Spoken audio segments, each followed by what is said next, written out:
یہ دعا جو آپ کے سامنے پیش کر رہے ہیں یہ حضرت آدم علیہ السلام کی مانگی ہوئی دعا ہے جو ہر مسلمان کو اپنی دعاؤں میں شامل کرنی چاہیے۔ اس دعا کی برکت سے گناہوں سے بخشش اور اللہ کی رحمت حاصل ہوگی۔ پیارے بہن بھائی، ہم روزانہ 1 سے 2 منٹ کی پیاری سی دعا آپ تک پہنچاتے ہیں۔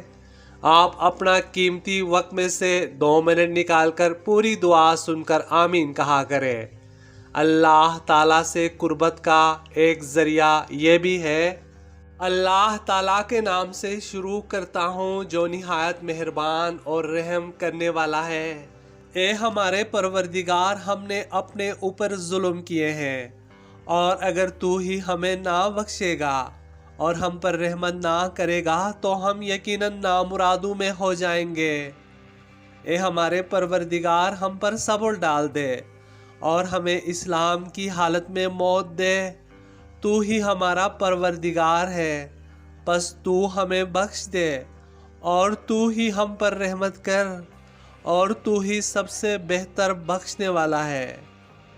اے ہمارے پروردگار، ہم کو ظالم لوگوں کا ہدف نہ بنائیو اور ہمیں اپنے رحم و کرم سے کافر لوگوں سے چھٹوا لیجیو۔ اے زمین و آسمان کے پیدا کرنے والے، تو ہی ہمارا رفیق دنیا اور آخرت میں رہیو۔ ہمیں اسلام میں موت دیجیو اور ہمیں نیکوکاروں میں شامل کیجیو۔ آمین یا رب العالمین۔